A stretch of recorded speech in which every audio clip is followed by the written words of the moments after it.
ಹರಿ ಶ್ರೀನಿವಾಸ ಶ್ರೀ ವಾದಿರಾಜರು ವಿರಚಿತ ಶ್ರೀಕೃಷ್ಣ ಬಾಲಲೀಲೆ ಪೂರ್ವಾರ್ಧ.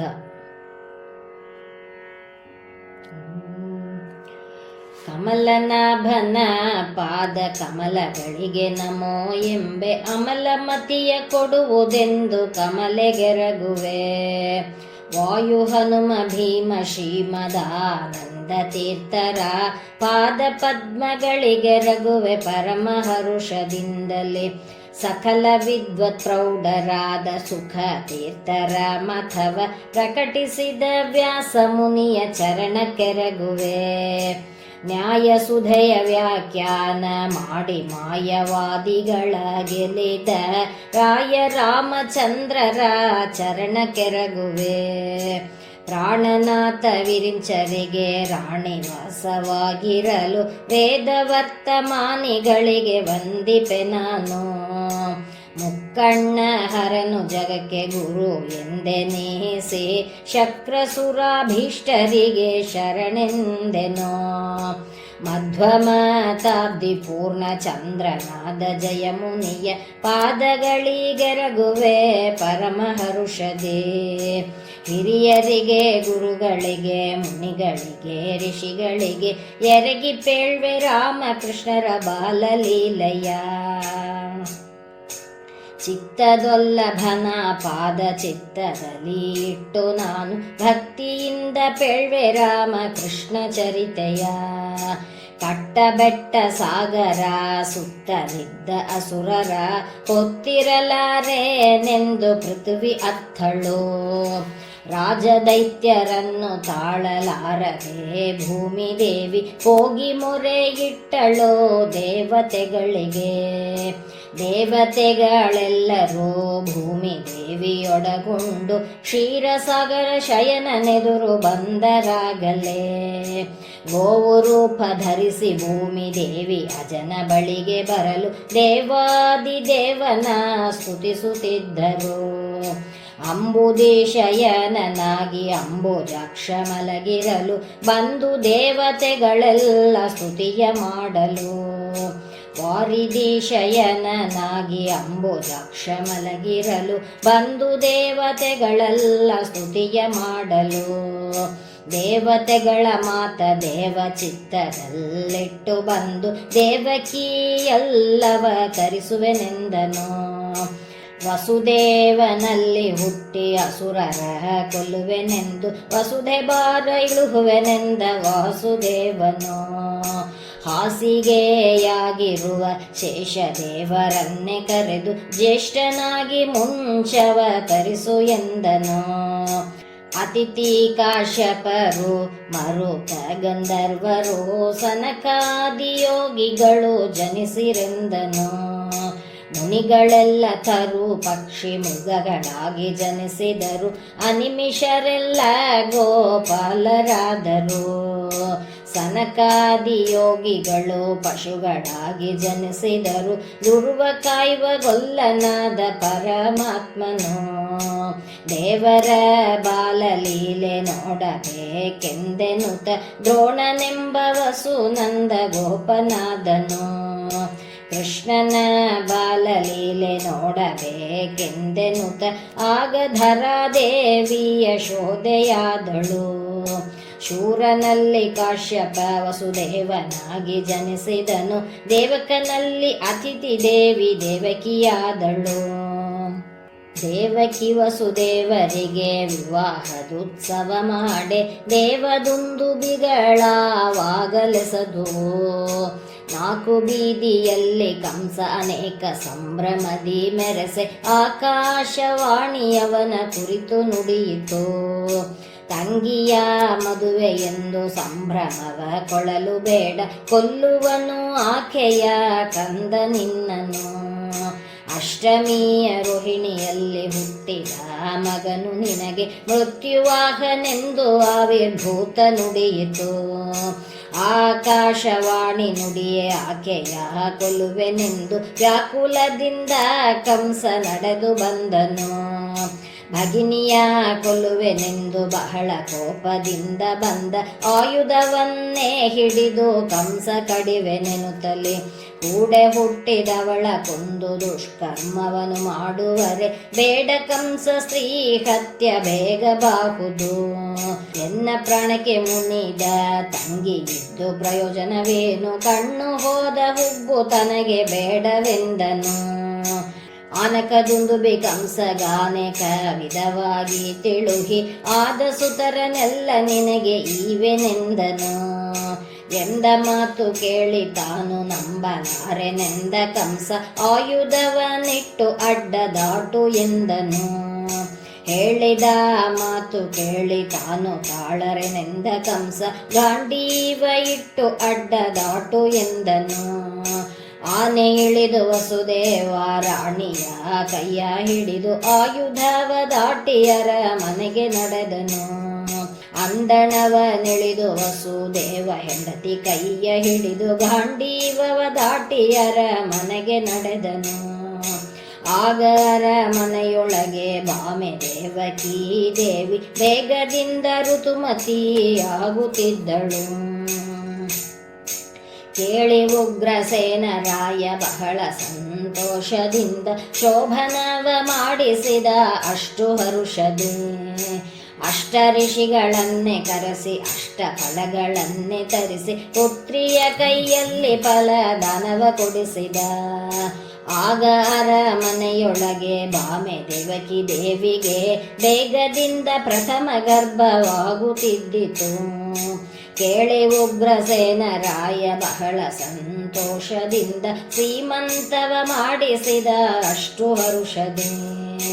ಬಾಲಕನು ಹುಟ್ಟುತ್ತಿರಲು ಬೇಗದಿಂದ ವಸುದೇವ ಕಂಸನ ಮುಂದೆ ಇಟ್ಟು ಕರವ ಮುಗಿದು ನಿಂತನು. ಬಾಲಕನ ನೋಡುತ್ತಾ ಬಹಳ ಸಂತೋಷದಿಂದ ನೀನು ನಿನ್ನ ಮನೆಗೆ ಬೇಗ ಹೋಗು ಎಂದನು. ಅಂತ ಮಾತು ಕೇಳಿ ತಾನು ಬಂದನಾಗ ವಸುದೇವ ಹೆಂಡತಿಯ ಕೈಲಿ ಶಿಶುವ ತಂದು ಕೊಟ್ಟನು. ಹೇಳಿದ ಮಾತು ಕೇಳಿ ತಾನು ಹೋದ ವಸುದೇವ ರಾಣಿಯ ಕೈಲಿ ಶಿಶುವ ತಂದು ಕೊಟ್ಟನು. ಅಂಬರದಿಂದಲೇ ಬಂದರೀಗ ನಾರದರು ಇಂದಿರಾಪತೀತ ಸಂದೇಹವಿಲ್ಲವು.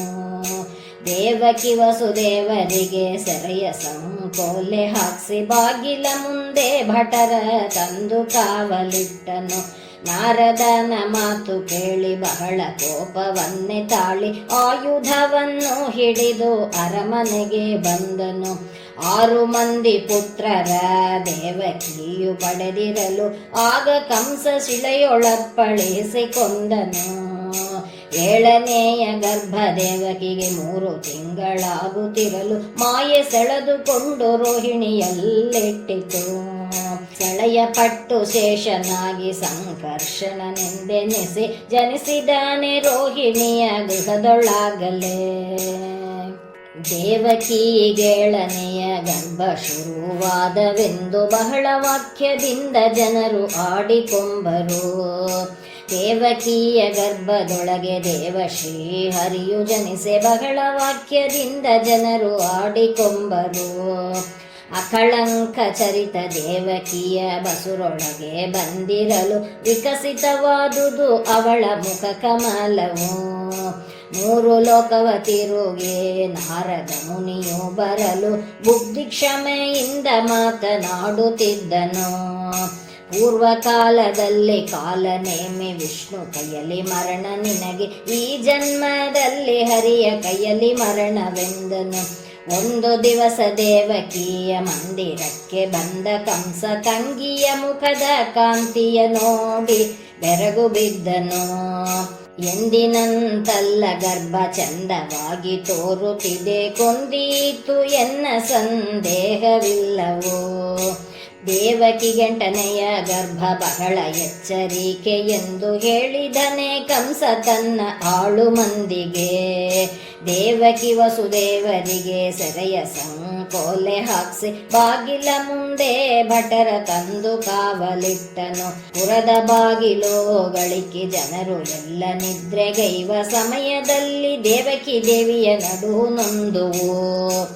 ಅಷ್ಟಮಿ ರೋಹಿಣಿಯಲ್ಲಿ ಅರ್ಧರಾತ್ರಿ ವೀಳ್ಯದಲ್ಲಿ ಅಚ್ಯುತನ ಚರಿತವಾವಿರ್ಭೂತವಾಯಿತು. ಶ್ರಾವಣ ಬಹುಳ ಅಷ್ಟಮಿಯಲ್ಲಿ ಚಂದ್ರ ಉದಯ ಕಾಲದಲ್ಲಿ ಭೂಮಿಯ ಮೇಲೆ ಕೃಷ್ಣನವತರಿಸಿದನು. ಶುಕ್ಲ ಶೋಣಿತ ಸಂಬಂಧ ಪ್ರಶಕ್ತಿ ತನಗಿಲ್ಲವೆಂದು ಶಂಖ ಚಕ್ರ ಚತುರ್ಭುಜದಲ ಅವತರಿಸಿದನು. ಜಗದೊಡೆಯ ದೇವಕಿಯ ಗೃಹದೊಳಗೆ ಜನಿಸಿರಲು ಧರಣಿ ದೇವಿ ತನ್ನ ಭಾರವಿಳುಹಿತೆಂದಳು. ಪಟ್ಟಣದ ಕೇರಿಯೊಳಗೆ ಸುತ್ತೇಳು ಗೃಹದೊಳಗೆ ಪಕ್ಷಿವಾಹನ ಕೃಷ್ಣನ ಬೆಳಕು ತುಂಬಿತು. ರಾಜಬೀದಿಯೊಳಗೆ ನಾಲ್ಕೇಳು ಗೃಹದೊಳಗೆ ವಾರಿಜನಾಭನ ಬೆಳಕು ತುಂಬಿತು. ಪಟ್ಟಣದ ಬೆಳಕು ಕಂಡು ದುಷ್ಟ ಕಂಗೆಟ್ಟ ಅಂಜಿ ಮೃತ್ಯು ಬಂದಿತು ಸಂದೇಹವಿಲ್ಲವೋ. ದೇವಕಿಯ ಗೃಹದೊಳಗೆ ದೇವಶ್ರೀ ಹರಿಯು ಜನಿಸಿ ಆಗ ಅಜನು ಬಂದು ತುತಿಯ ಮಾಡಿ ಹೋದನು. ದೇವಾದಿದೇವನೇ ವೇದ ಪಾಲಕನೇ ಮಾವಮರ್ತನೆಂದು ಬ್ರಹ್ಮ ಸ್ತುತಿಸಿದ. ಅಸುರ ಸಂಹಾರ ನೀನೆ ಶಿಶುಪಾಲ ವೈರಿ ನೀನೆ ಕಂಸಮರ್ಧನೆಂದು ಬ್ರಹ್ಮ ಸ್ತುತಿಸಿದ. ಶಂಖ ಚಕ್ರ ಗದಾ ಪದ್ಮ ಅಂಕಿತ ಪೀತಾಂಬರ ಉಟ್ಟು ಪಂಕಜಾಕ್ಷನ ಕಂಡು ಅವರು ಶಂಕಿಸಿದರು. ಪೀತಾಂಬರ ಉಟ್ಟುಕೊಂಡು ಲಕ್ಷ್ಮೀ ದೇವಿಯರು ಸಹಿತ ಶಂಖ ಚಕ್ರ ಚತುರ್ಭುಜದಲ್ಲಿ ಅವತರಿಸಿದ. ಶಂಖ ಚಕ್ರ ಗದಾ ಪದುಮ ಮುಕುಟ ಕೌಸ್ತುಭಹಾರ ಶ್ರೀವತ್ಸ ಕುಂಡಲವು ನೊಸಲ ತಿಲಕವು. ಉಟ್ಟ ಬೊಂಬಟ್ಟೆಯು ಹೊದ್ದ ಪೀತಾಂಬರವು ಹೊಳೆಯ ಕತ್ತಲೆಗಳೆಲ್ಲ ಹರಿದವಾಗಲೇ. ಹೃದಯದೇ ತುಳಸಿಯ ಸರವೈ ಜಯಂತಿ ಮಾಲೆಗಳು ಅಸುರ ಮರ್ಧನ ನದಿ ಮುದ್ದು ಮುಖದ ಕಂಡರು. ಎಸಳು ಕಂಗಳು ತುತಿ ನೋಡದ ಕರುಣ ರಸವು ಸುರಿಯೇ ಹಲವು ಗುರುಳು ಚೆಲುವ ಮುದ್ದು ಕೃಷ್ಣ ಜನಿಸಿದ. ಚತುರ್ಭುಜದಿಂದ ವ್ಯಕ್ತನಾದ ಶಂಖ ಚಕ್ರ ಗದಾಧರಸಿ ಪ್ರಾಕೃತ ಭಾವನಾಗಿ ಮುಂದೆ ಬಂದು ನಿಂತನು. ನಿಂತಿರುವ ಹರಿಯ ಕಂಡು ಅಂಜಿ ದೇವಕಿ ದೇವಿ ನಂದು ವಸುದೇವನ ಅಪ್ಪಿಕೊಂಡಳು. ಅಂಜಬೇಡ ತಾಯೆ ಎಂದು ರಂಗ ಅಭಯವನ್ನು ಕೊಟ್ಟ ಹಿಂದಿನ ತಪಕ್ಕೆ ಮೆಚ್ಚಿ ಬಂದೆನೆಂದನು. ಹೆದರಬೇಡ ತಾಯಿ ಎಂದು ಹರಿಯು ಅಭಯವನ್ನು ಕೊಟ್ಟ ಹಲವು ಕಾಲದ ತಪಕ್ಕೆ ಮೆಚ್ಚಿ ಬಂದೆನೆಂದನು. ಹಿಂದಕ್ಕೆ ವರವನಿತ್ತು ಬಂದೆ ನಿನ್ನ ಗರ್ಭದಲ್ಲಿ ನಂದ ಗೋಪ ಗೋಪಿಯರರ್ತಿ ಸಲಿಸ ಬಂದೆನು. ಅದ್ಭುತವಾದ ಶಿಶುವ ಕಂಡು ಆದಿಪುರುಷನೆಂದು ಮೈ ಉಬ್ಬಿ ವಸುದೇವ ಸ್ತುತಿಯ ಮಾಡಿದ. ಕೇಶವ ನಾರಾಯಣ ಮಾಧವ ಗೋವಿಂದ ವಾಸುದೇವ ಕರುಣಿಸೆಂದು ಸ್ತುತಿಸುತ್ತಿದ್ದನು. ಸ್ತುತಿಗಳೇ ಬಹಳ ಬೇಡ ಕಂಸನ ಭಯವು ನಿಮಗೆ ಶಿಶುವಾಗಿ ನಿಮ್ಮನ್ನು ಸಲಹುವೆನೆಂದ. ಮಗುವಾಗಿ ಮೊರದೊಳಗೆ ಮಲಗಿ ನಿಮ್ಮ ಸಲುಹುವೆ ಬಲರಾಮನ ಕೂಡ ಹೋಗಿ ಬೆಳೆವೆನೆಂದನು. ಕೃಷ್ಣ ಜನ್ಮದಲ್ಲಿ ನಿಮ್ಮ ಉದರದಲ್ಲಿ ಪುಟ್ಟಿದೆ ಅತಿಥಿ ಕಾಶ್ಯಪರಲ್ಲಿ ವಾಮನನಾಗಿ ಪುಟ್ಟಿದೆ. 3 ಜನ್ಮದಲ್ಲಿ ನಿಮ್ಮ ಉದರದಲ್ಲಿ ಪುಟ್ಟಿದೆ ಮುಕ್ತಿಗೆ ಯೋಗ್ಯಳಾದೆ ದೇವಕಿ ಎಂದನು. 3 ಜನ್ಮದಲ್ಲಿ ತಪಸ್ಸು ಮಾಡಿ ಕೆಲ್ಲ ಗಳಿಸಿತು ಮುಕ್ತಿಗೆ ಇದು ದೇವಕಿ ಎಂದನು. ಆಗ ಸೆರೆ ಮನೆಯೊಳಗೆ ಬಾಮೆ ದೇವಕಿ ದೇವಿ ಸೋದರಾಗೆ ಅಂಜಿ ಮಾತನಾಡುತ್ತಿದ್ದಳು. ಮಂದಿಯ ಒಳಗೆ ಎನ್ನ ಕಂದನೆಂದು ತಿಳಿಸಬೇಡ ಬಂದು ಮಾಡಿಸೆಂದು ರಂಗಗೆ ಬೇಡಿಕೊಂಡಳು. ಮಾತೆಯ ಸ್ತೋತ್ರವನ್ನೇ ಕೇಳಿ ದೇವ ಪ್ರೀತನಾಗಿ ನುಡಿದ ಸೋದರನ ಭಯವು ನಿಮಗೆ ಬೇಡವೆಂದನು. ಪುತ್ರ ಹುಟ್ಟಿದನೆಂದು ಅರ್ತಿಯಿಂದ ವಸುದೇವ 10,000 ಗೋವುದಾನ ಸಂಕಲ್ಪ ಮಾಡಿದ. ಬಾಲ ಹುಟ್ಟಿದನೆಂದು ಹರುಷದಿಂದಲೇ ವಸುದೇವ 100 ಲಕ್ಷ ಗೋವುದಾನ ಸಂಕಲ್ಪ ಮಾಡಿದ. ವಸುದೇವನ ಸ್ತುತಿಯ ಕೇಳಿ ಅಸುರ ಮರ್ದನ ಕೃಷ್ಣ ಶಿಶುರೂಪವ ಧರಿಸಿದನು ಆ ಕ್ಷಣದಲ್ಲಿ. ಕಾಳಿಂದಿಯ ತೀರದಲ್ಲಿ ನಂದಗೋಪನ ಪಳ್ಳಿ ಮಂದಿರದೊಳಿಟ್ಟು ಹೆಣ್ಣು ಮಗಳ ತಂದುಕೋ. ದೇವನಾಡಿದ ಮಾತ ಕೇಳಿ ವಸುದೇವ ನೆತ್ತಿ ನಡೆಯುತ್ತಿರಲು ಬೇಗ ಮುದ್ರೆಗಳ ಸಡಿಲಿ ದ್ವಾರ ತೆರೆದವು. ಗಸ್ತು ಎಚ್ಚರಿತು ಕೂಗೆ ಆಗ ವಸುದೇವನು ಕವಳವ ಕೊಟ್ಟು ಬೇಗ ಬೇಡಿಕೊಂಡನು. ಹನಿಯ ಮಳೆಗೆ ಶೇಷ ತನ್ನ ಹೆಡೆಯ ಕೊಡೆಯ ಮಾಡಿದ ಯಮುನೆ ಈ ಭಾಗವಾಗಿ ದಾರಿ ಕೊಟ್ಟಳು.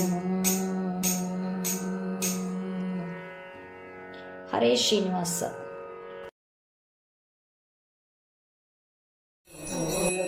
ಕೃಷ್ಣ ಸಾಗರ ಶಯನ ಕೋಲನ್ನ ಕೋಲ